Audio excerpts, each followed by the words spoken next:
दोस्तों last video में हमने एक्सरसाइज 5.1 के कुछ क्वेश्चंस डिस्कस किए थे। Question number 6 to 13।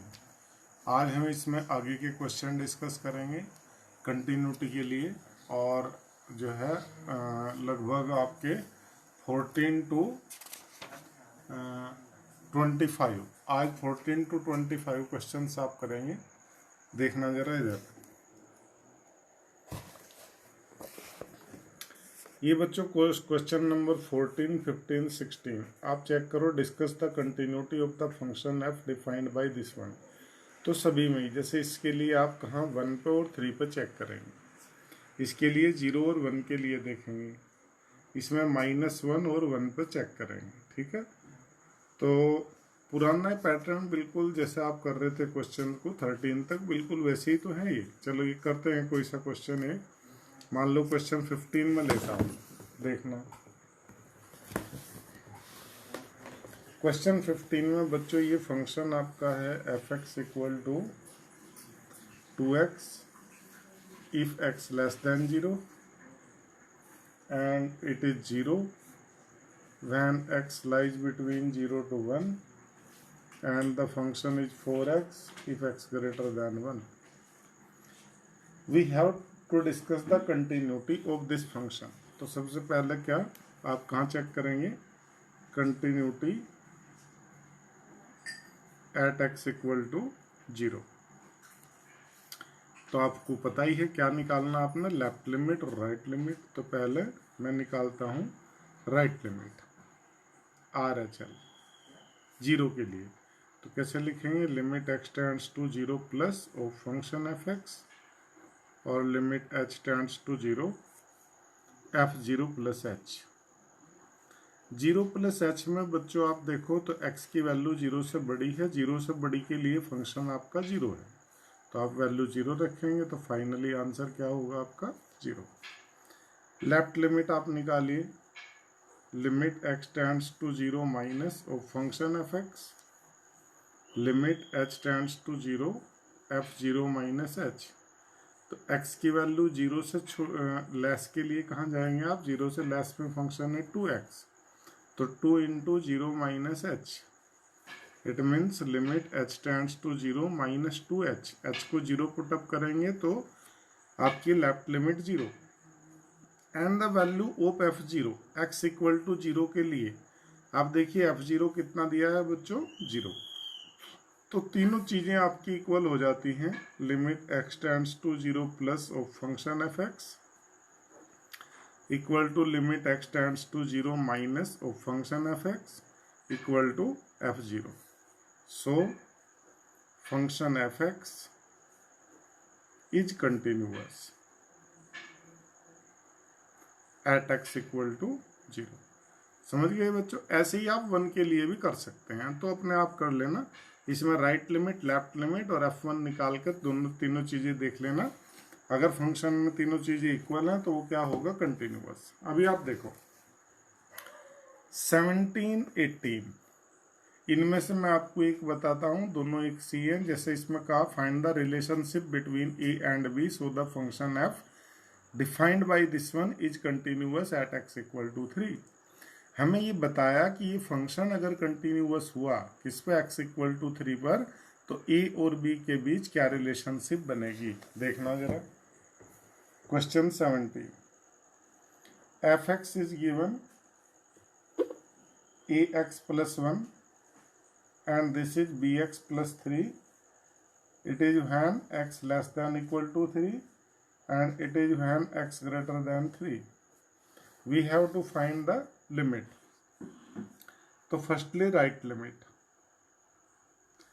Limit, limit x tends to 3 plus, कहाँ चेक करेंगे बच्चों, 3 पर, ऑफ फंक्शन f(x) और आप कहेंगे limit h tends to 0 f(3) plus h। 3 plus h मतलब बच्चों x की वैल्यू 3 से ग्रेटर है, तो 3 से ग्रेटर फंक्शन कहाँ के होगा, ये वाला होगा। तो x की वैल्यू इसमें मैं पुटअप करूंगा 3 प्लस h, तो b into 3 plus h plus 3। h को अगर मैं 0 पुट करता हूं तो इसकी लिमिट आ जाती है 3b प्लस 3। फिर लेफ्ट लिमिट देखना, लेफ्ट लिमिट अगर हम देखेंगे बच्चों तो x tends to 3 minus of function f x, it means limit h tends to 0 f3 minus h। x की वैल्यू बच्चों 3 से लेस है, तो 3 से लेस के लिए आपका फंक्शन ये होगा, तो a into 3 minus H plus 1। आप h को 0 पुटअप करेंगे तो लिमिट आ जाती है 3a प्लस 1। और फाइनली f3 इक्वल टू 3 पर फंक्शन की वैल्यू यहाँ से देखो बच्चों, x को यहाँ पे 3 लिखेंगे, इक्वल टू के लिए फंक्शन ये है, तो ये हो गया 3a plus 1।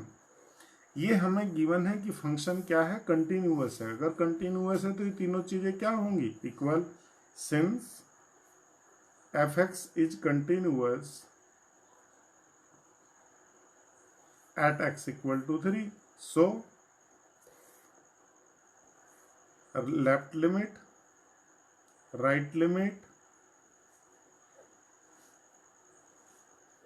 and f3 must be equal. It means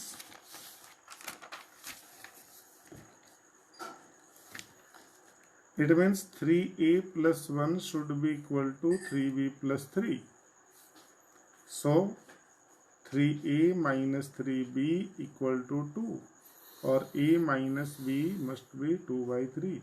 This is the relationship between a and b for this function is continuous at x equal to 3. बिल्कुल ऐसे ही बच्चों आप 18th करो, for what value of lambda this function is continuous. तो आप क्या करोगे, 0 के लिए चेक करेंगे इसके लिए continuity, right limit left limit, फिर तीनों को इक्वल लिखेंगे तो लैम्डा के लिए आपको वैल्यू पता चल जाएगी किसके लिए वो कंटिन्यूअस होगा। ऐसे ही 1 के लिए, आप 1 के लिए कंफ्यूज ना हो, 1 के लिए फंक्शन हमेशा क्या लेना है आपने, ग्रेटर देन 0 वाला, यानी ये x greater than x equal to 1 पर चेक करनी, तो 1 से लेस के लिए भी यही लोगे और 1 से ग्रेटर के लिए भी यही लोगे, दोनों की लिमिट चेक करना 1 पर।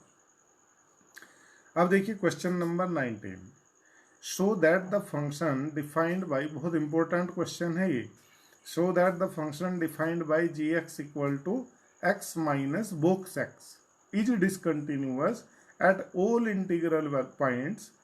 Here box x denotes the greatest integer less than और इक्वल टू एक्स। ये बच्चों हमने 11th में पढ़ा था। बोक्स एक्स कैसा फंक्शन है, ग्रेटेस्ट इंटीजर फंक्शन हम इसे बोलते थे वहां।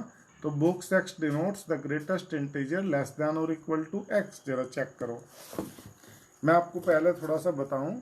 बोक्स एक्स क्या बताया गया, denotes the greatest integer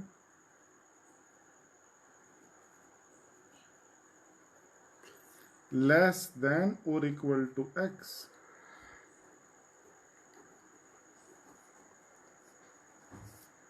This is question number 19। अभी आप समझ लो, बोक्स x क्या बताता है, ये वो इंटीजर बताता है जो x के इक्वल है या उससे छोटा। तो याद करो मैंने आपको बताया, जैसे बोक्स 2.9 क्या देगा बच्चों, वो इंटीजर देगा जो 2.9 के इक्वल है या उससे छोटा है। अब 2.9 के इक्वल तो कोई इंटीजर नहीं होता, तो उससे छोटा कौन हुआ, 2। अगर आप बॉक्स 2.1 देखोगे तो वो भी क्या होगा, 2। ऐसा समझना है। तो here the function is g x which is x minus box x. You have to prove this function is discontinuous for all integral values. We check the continuity at x equal to n। n कोई integral value मैंने ली, n कुछ भी integral value हो सकती है 1 2 3, तो at x equal to n मैं check करूंगा। जब बच्चों मैं इस n के लिए चेक करूंगा तो मेरे लिए फंक्शन डिफाइन होना चाहिए n से छोटे के लिए, n से बड़े के लिए और इक्वल टू n के लिए। तो जब मैं कहता हूं कि when x is less than n, तो ग्रेटर देन किससे बताइए, जो फंक्शन x n से छोटा है तो ग्रेटर किससे होगा इंटीजर में, n माइनस 1 से। तो अब आपका फंक्शन जरा चेक करो, जी एक्स इक्वल टू x की वैल्यू n माइनस 1 से जस्ट बड़ी है, अब आप देखिए बॉक्स n-1 क्या देगा, वो इंटीजर देगा जो n-1 के इक्वल है या उससे छोटा। तो आपके पास n-1 तो एक इंटीजर है, तो ये देगा x माइनस n-1। जब मैं बच्चों कहता हूं कि x की वैल्यू n से बड़ी है तो छोटी किससे है, n+1 से। आप बना सकते हैं इंटरवल। तो अब बॉक्स n क्या देगा बच्चों, n देगा, तो x माइनस n। और when x equal to n, तो x is n and box n is also n, तो n minus n is 0। Now I can check the continuity at x equal to n। Process is same, limit x tends to n plus of function f(x) gx।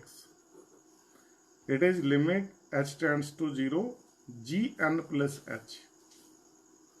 x की value बच्चों n से बड़ी है, n plus something है, तो n से बड़े के लिए फंक्शन आपका ये डिफाइंड है, तो n plus h minus n, n is cancel and h is 0, so this is 0। Now left limit x tends to n minus of function gx, limit h tends to 0 gn minus h। gn minus h बच्चों x की value n से छोटी है, n से छोटी के लिए आपका फंक्शन ये है। x को n माइनस h में यहाँ पे पुटअप करूंगा तो n minus h minus n-1। अब मैं इसमें n से तो n कैंसिल हो जाएगा, h को मैं 0 लिखूंगा तो वैल्यू आ जाएगी फाइनली 1। तो आप देखो तो right limit is not equal to g है, is not equal to left limit। So gx is not continuous at x equal to n, or gx is discontinuous for all integral values of x।